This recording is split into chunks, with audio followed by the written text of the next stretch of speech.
Estamos evoluindo cada vez mais no processo da condução e estruturação de projetos de incorporação imobiliária e construção. Estamos atualmente na etapa do desenvolvimento. Já abordamos questões relacionadas ao faseamento do projeto arquitetônico, os projetos complementares, e agora vamos abordar a questão do processo de montagem do projeto legal e da compatibilização dos projetos. Esse é o ponto que nós vamos tratar agora na aula de hoje, na fase de desenvolvimento. Então, vamos seguir adiante na pauta abordada nesse vídeo explicativo. Lembre-se do seguinte, antes de darmos continuidade, nessa fase de desenvolvimento, gaste mais tempo agora em dar forma ao produto e realizar as adaptações para que ele seja executável e a sua legalidade. Toda a sua prioridade deve estar voltada nessa etapa justamente para esse foco. Então, é aquela questão, nunca perca o foco e nem o senso estratégico. Sobre a montagem e o processo do projeto legal, apesar de abordar este assunto agora, devido ao desenvolvimento do projeto arquitetônico, o projeto legal, a montagem dele faz parte do desenvolvimento, mas ele faz parte em si da pauta seguinte da legalização do empreendimento, na etapa de estruturação. A sua montagem se dá na fase de desenvolvimento, mas a sua utilização dentro do processo do alvará, que nós veremos mais a seguinte, todo o detalhamento do processo e tudo aquilo que é exigido, é na fase da estruturação, que trata da legalização do empreendimento. Bom, a prefeitura, para aprovar um projeto, ela avalia questões de conformidade urbanística com o Plano Diretor de Desenvolvimento do PDDU do município. O objetivo final do processo obviamente, que eles têm que garantir que o projeto seja construído de forma regular, tanto no aspecto legal, ambiental e técnico. Com a finalidade de atender essas exigências, o empreendedor, incorporador, ele monta um processo para atender o alvará de construção, apresentando alguns documentos e projetos, dentre os quais está o projeto legal, que é a parte que se refere aos critérios e exigências de enquadramento do projeto de arquitetura.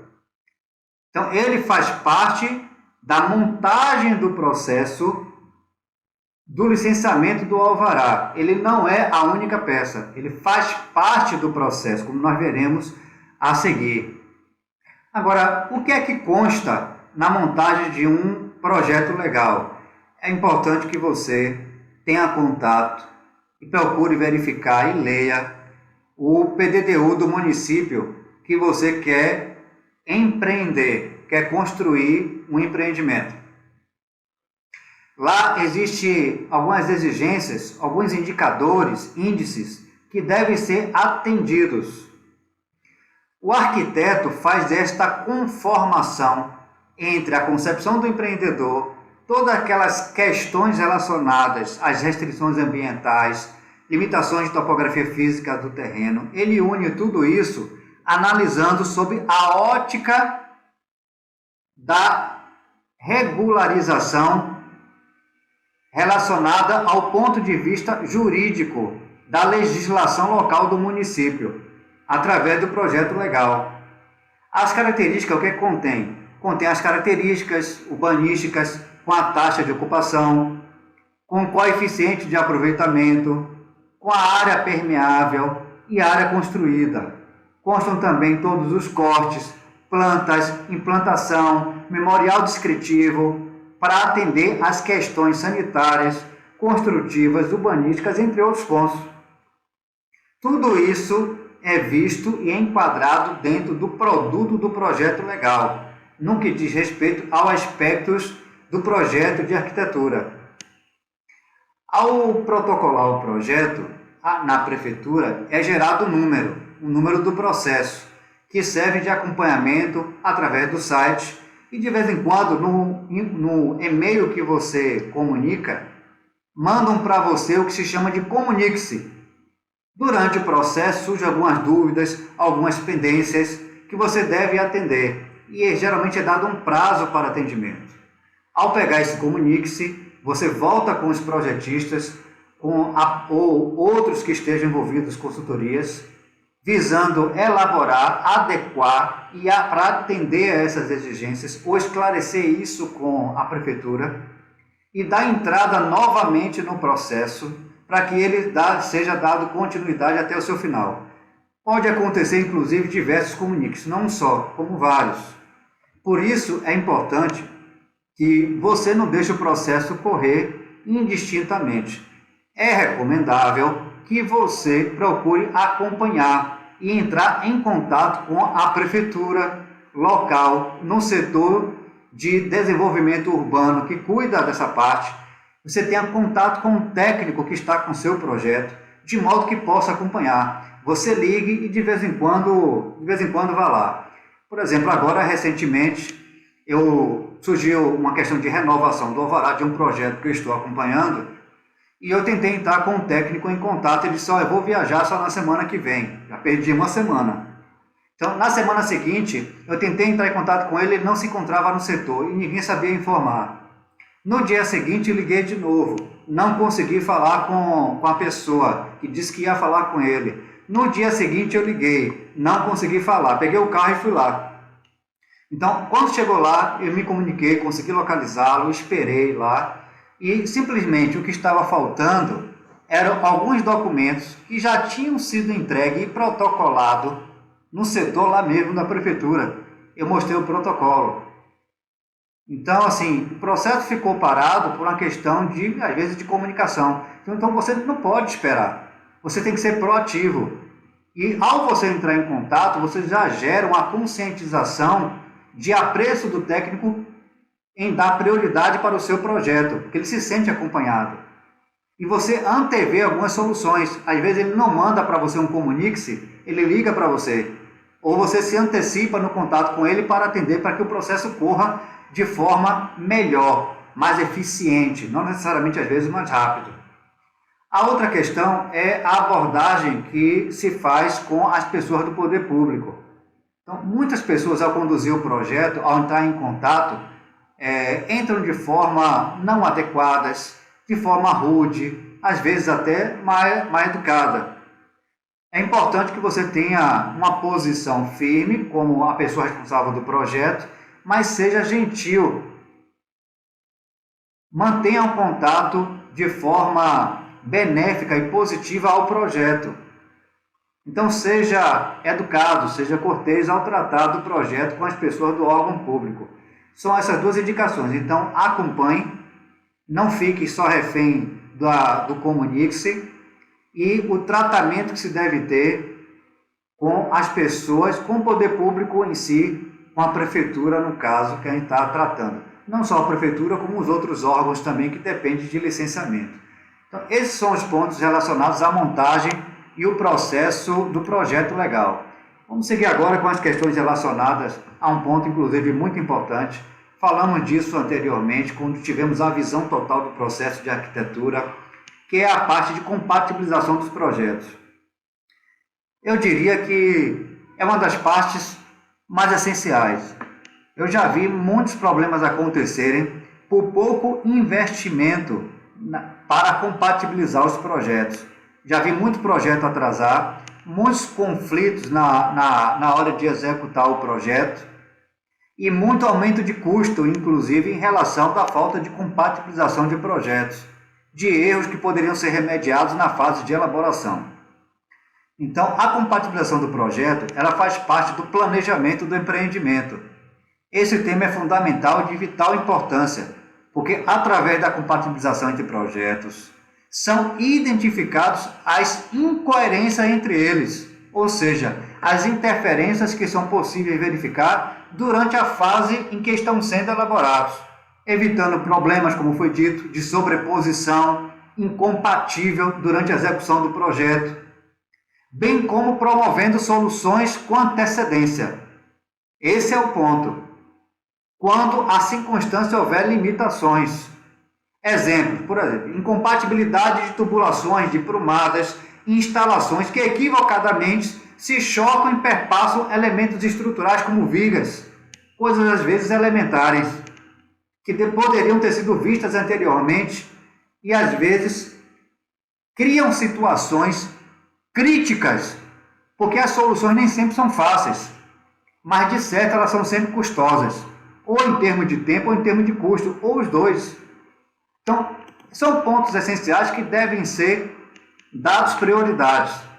Eu diria que compatibilização ela é mandatória e faz parte de uma boa conscientização na hora de você conduzir e estruturar empreendimentos. É impensável hoje se pensar em construir sem fazer compatibilização. Estes problemas, quando não são identificados previamente, ocasionam contratempos, problemas e conflitos, cujas soluções geram custos extras. Sempre. Gasto de tempo para resolver, impactos com outras atividades que dependem de essa situação ser resolvida para que possa seguir adiante.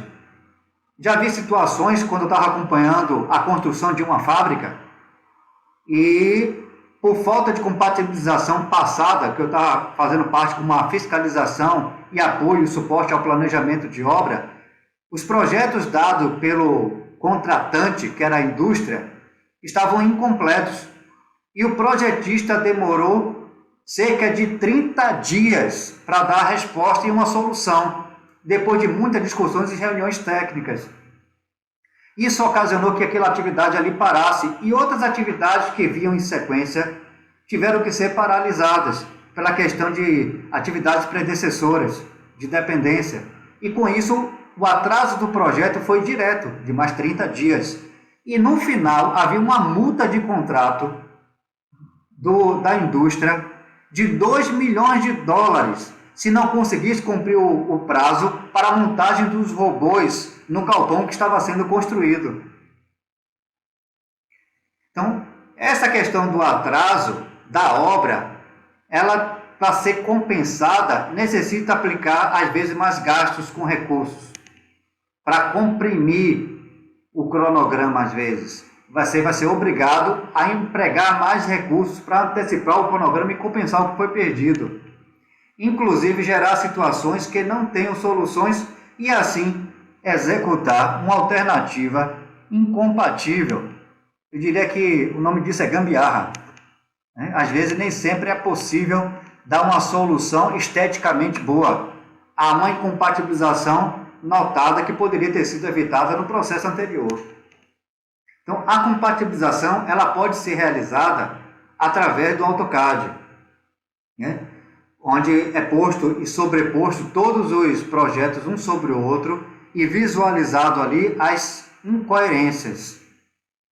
Normalmente isso é feito por um profissional externo, mas hoje os serviços de arquitetura já evoluíram e já também fornecem dentro do seu contrato esse tipo de situação. Mas se não tiver no contrato, você deve garantir como algo, um custo extra dentro do seu planejamento do projeto arquitetônico. Tá? Mas atualmente a tecnologia do BIM, que é a modelagem da informação da construção, ela é mais indicada para obter melhor resultado para a execução dos projetos, porque ela permite a visualização em 3 dimensões, em 3D.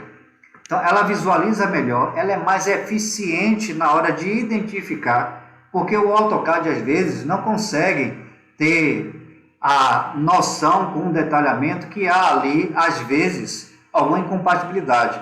Mas, através da técnica do BIM, ela é muito mais eficiente, você consegue realmente identificar. E não só ajuda na parte da compatibilização na época da elaboração, como a tecnologia BIM, ela dá uma visualização em 3D, que permanece para ser consultada durante a execução da obra. Então, o gerente de obra, gerente de produção da obra, os técnicos envolvidos, encarregados, podem consultar essas imagens em 3D e tornar a eficiência do seu trabalho melhor por causa dessa ferramenta da compatibilização. Então, é sumamente importante que você dê importância à compatibilização dos projetos. Até eu diria o seguinte, não existe processo a nível executivo se ele não tiver 100% compatibilizado todos os complementares com o projeto arquitetônico. Só é a nível executivo se isso tiver feito, senão não é executivo. As consequências disso você vai notar bem na época da execução, na época de garantia de obra, e o resultado disso é diminuição do lucro no final. É atingir a imagem da construtora. É um custo de mercado, às vezes, na imagem, que demora muito tempo para se recuperar. Então, esses pontos do projeto de compatibilização, que eu diria que isso deve ser encarado como um projeto de compatibilização, deve ser encarado como algo mandatório. Esse é o ponto que eu gostaria de deixar bem nítido e firmado aqui com quem está conduzindo e estruturando empreendimentos imobiliários de construção. Espero que tenha sido útil, uma aula de conscientização, porque nós vamos nessa linha: conhecimento, habilidade e visão. E lembre-se, aula a aula, ponto a ponto, vamos a cada vez melhorando a nossa compreensão e nos tornando mais seguros para estruturar e conduzir esses projetos. Até a próxima aula.